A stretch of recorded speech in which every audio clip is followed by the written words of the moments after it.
Know what makes you happy. Okay. Know where you want to show up and serve in this world. Know where you want to make an impact and understand what resources do you need in order to get there.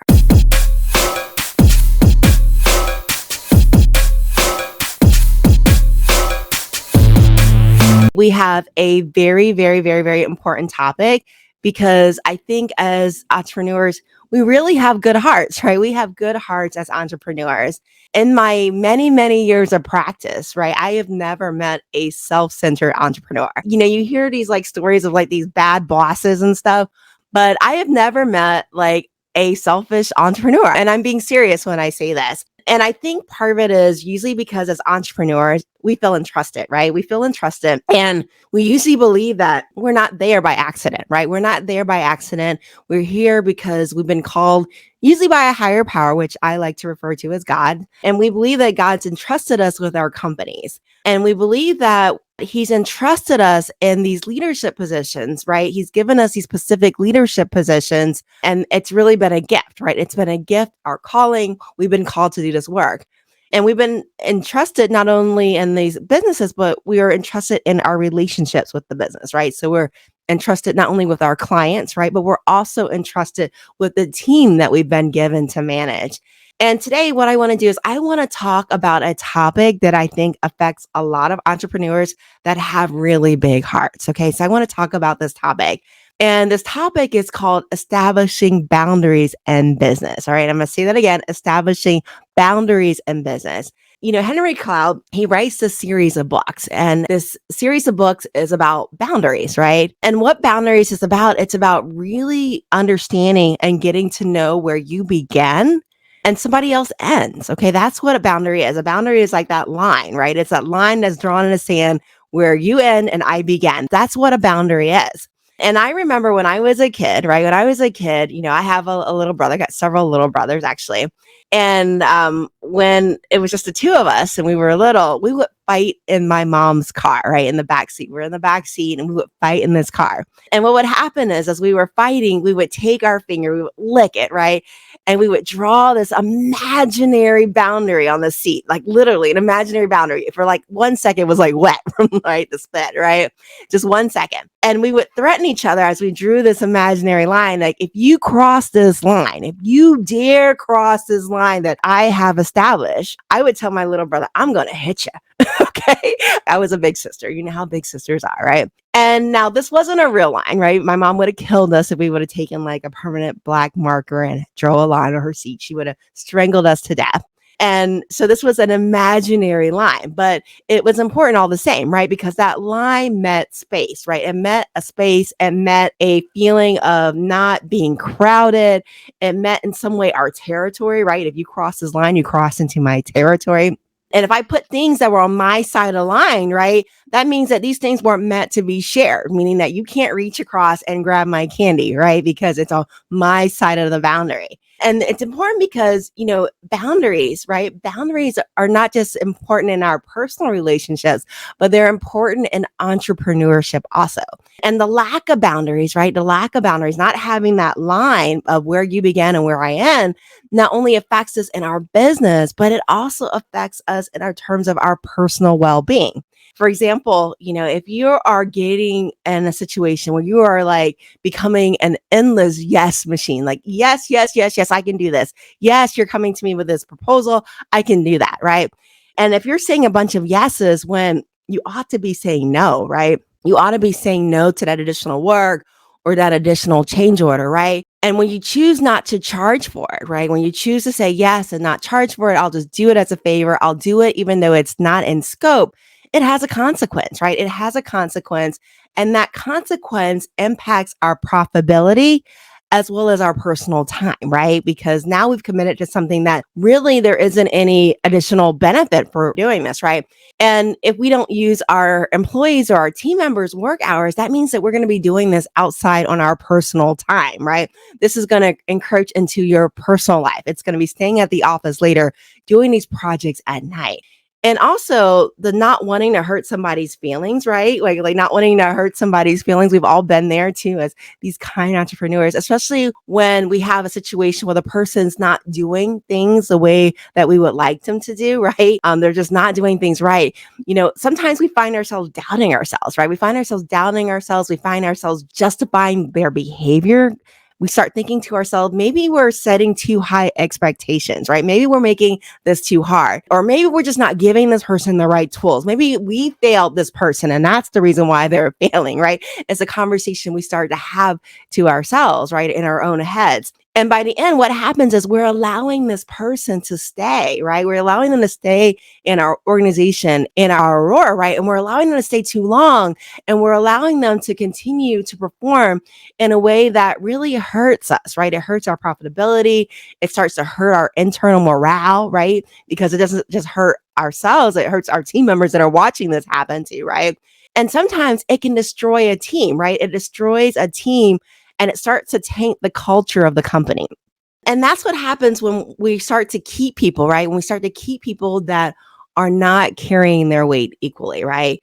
You guys have heard the concept of the A player, which is like your all-star employee, the one that everybody wants. That's the typical definition of an A player.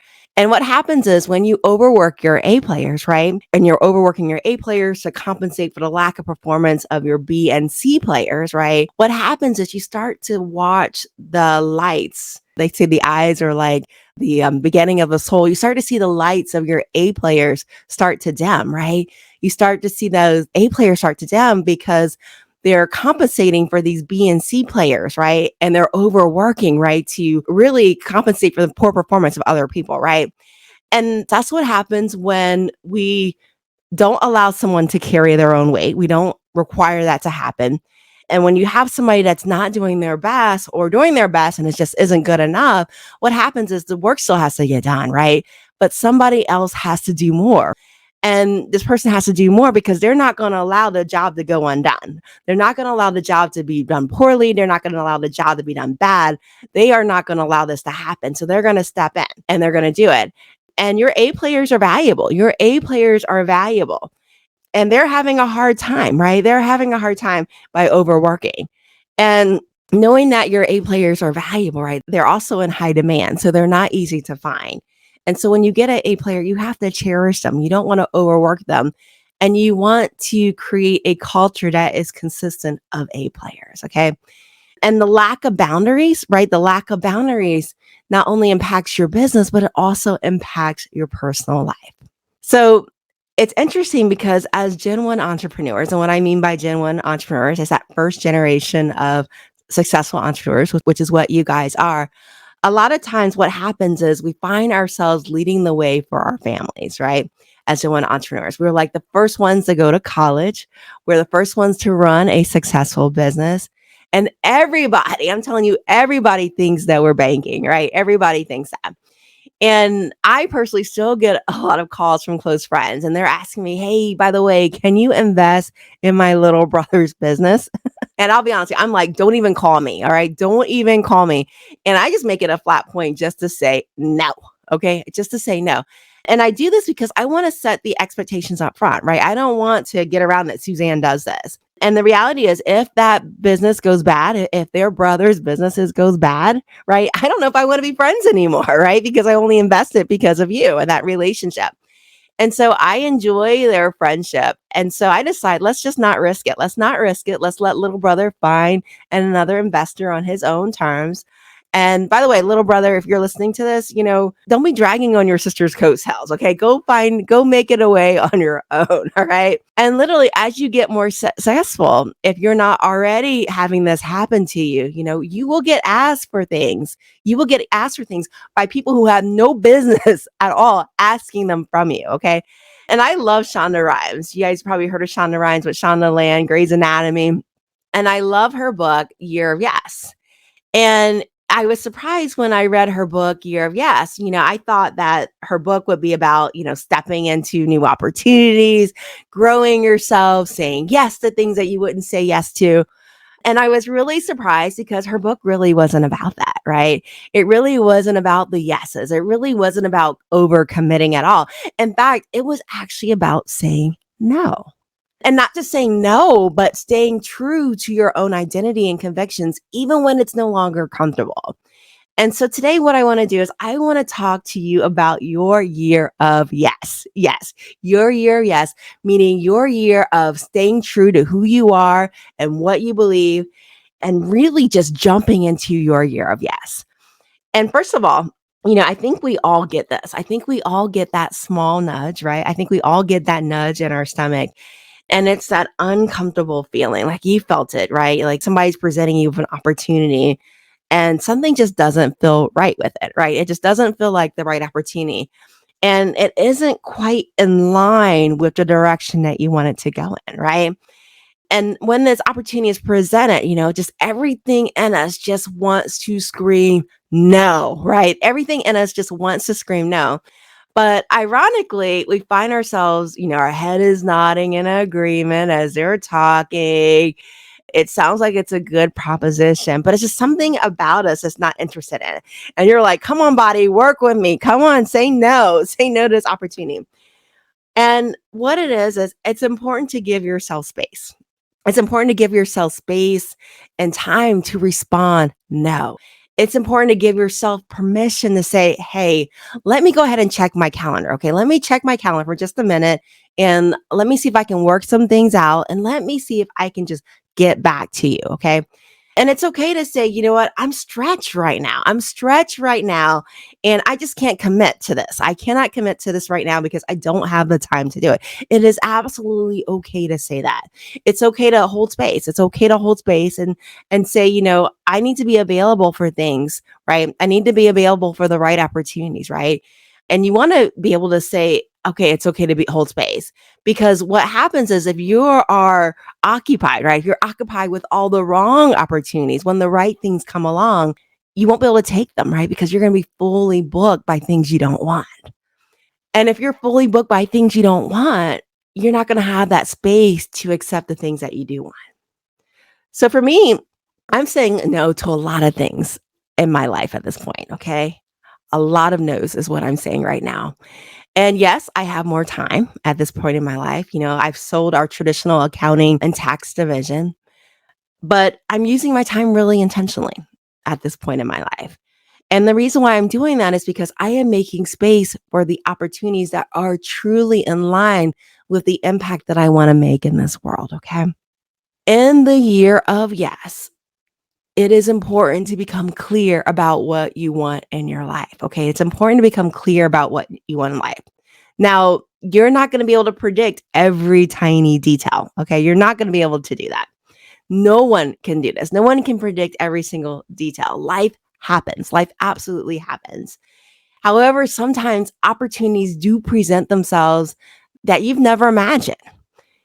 But know what makes you happy, okay? Know where you want to show up and serve in this world. Know where you want to make an impact and understand what resources do you need in order to get there, okay? I call this backward algebra. That's what I call this. And you guys, if you guys have known me any amount of time, you know that I love me some backward algebra, okay? Love it, love it, love it. And everything in life comes back to algebra. And I love my mathematicians. I love my scientists. I get you. I get you. I understand you. But everything comes back to algebra. And algebraically, you have to figure out what must be true for you to accomplish the things that you want.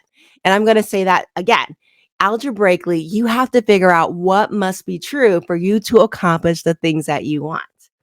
And everything's not going to fit in this picture, okay? Everything is not going to fit in this picture, right? If you do everything, right, you're not going to be able to algebra. The answer to X is not everything, okay? The answer to X, when you solve for X, is not every number. You can't have one person saying 2, somebody saying 4. There is a right answer, right? So everything is not going to fit in this picture.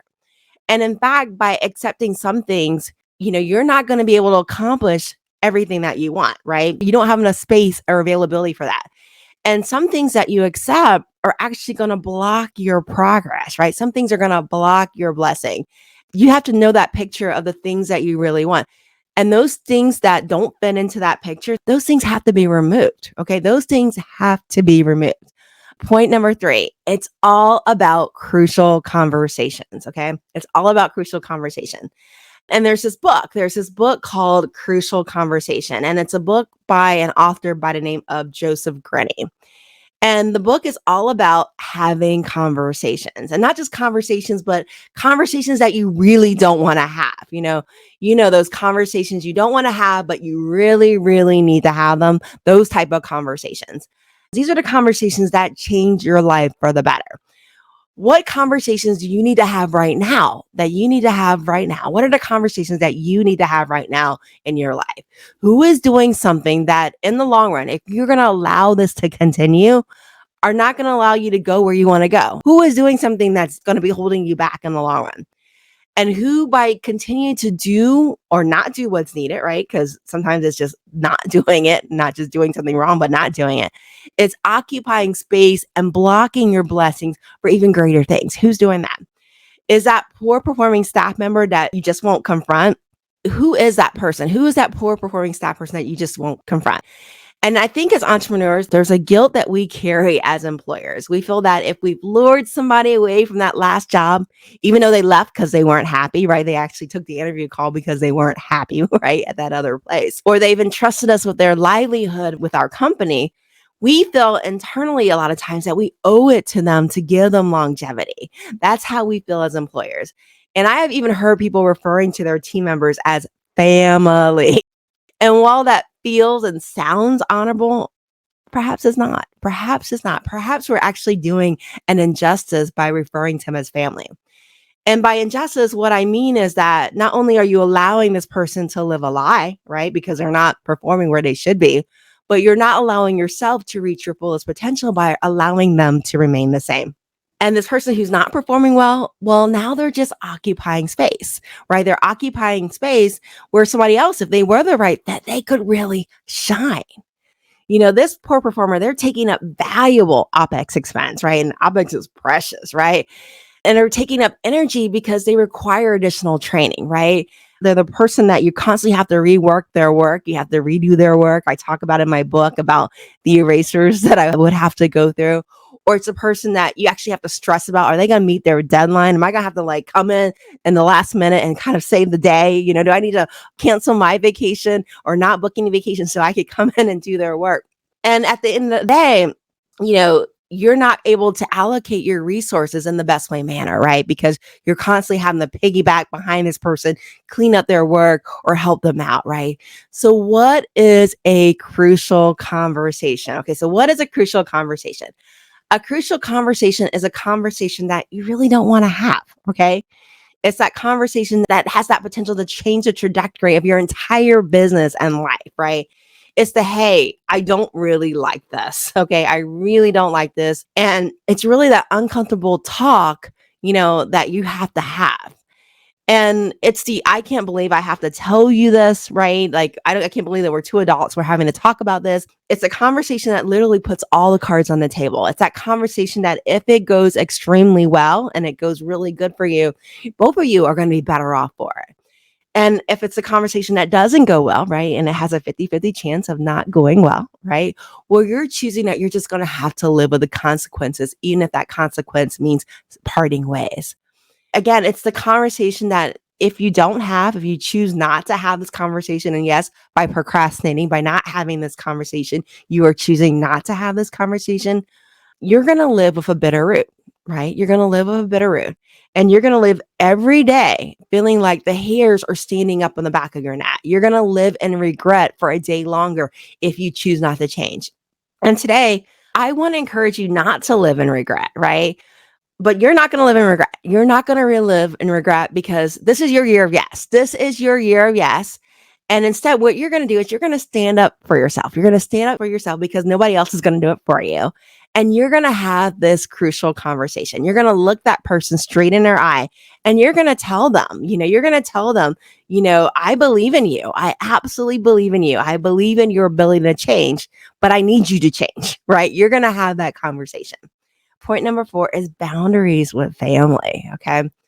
And I think as Gen 1, Any family, it's a challenge being Gen 1, right? At Gen 1, you're the first one to go to college, most likely. You're the first one to live in that nice neighborhood. As kids, we used to call it the pretty place. I don't know if anybody else called it the pretty place. And sometimes, family, they just want to experience just a little bit of it too, right? They want a little break, right? And who blames them, right? They want to experience that financial bailout. They want the job that maybe they're not qualified for, but, it's a great stepping stone for them. It's more money.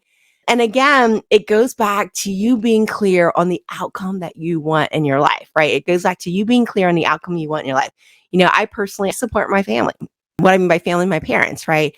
It's something I've done for years. It's something that we culturally do. We're kind of raised that you're going to be supporting your mom and dad one day when you grow up. And it's not always an easy task. There have been times where I've had to sacrifice to put them into the budget. But what it has really helped me, by putting together a personal budget. And when I say that is it's helped me to decide up front the amount that I was willing to give. Like how much was I willing to budget every month for them? And not only has it helped me in terms of budgeting, but it allows my family to know up front what they are receiving so they can budget their resources responsibly also. And it allows me to set target revenues, like how much our revenue need to be, as well as establish my monthly spend. And when it comes to hiring friends and family, right? Because at some point you all will be approached by this at some time. I think what you're going to find it's much easier to manage people when you don't have the emotional and familiar ties, right? It's a lot easier to manage people when you're not connected in that way. And for me, it's been, just learning upfront and just being upfront with your family and friends. I tell them, I love you. I love you dearly, but I am a tough, tough boss, really tough boss. And I'm especially direct. I'm direct, especially when things aren't going my way. When I'm direct, it might hurt our relationship. It might absolutely hurt our relationship. And your relationship to me is very important. And I would like to preserve our relationship. And what I can do is if you need me to take a look at your resume, right, I am more than happy to do this with you. But again, it's being clear on what is important to you. It's being clear on the things that I want in terms of my business, the things I want in this relationship, and being clear. And for me, it's important to save that relationship. And in that case, the best answer is no, right? No to the job for the family and friends. So in summary today, what we talked about boundaries in business means listening to that quiet voice in the background, your soul, that soft voice, deciding up front the outcome that you want, initiating those crucial conversations, right? Because we don't want the bad things to continue. And if we don't address it, then it gives that opportunity for it to continue, right? And we don't want the bad to continue. And then the last one is establishing upfront budgets and boundaries with those friends and family, right? So if you're ever approached, automatically what to say, right? Based upon your outcome. That backwards algebra, as I called it. So I hope that today was extremely helpful for you. And until next time, may the profits be with you.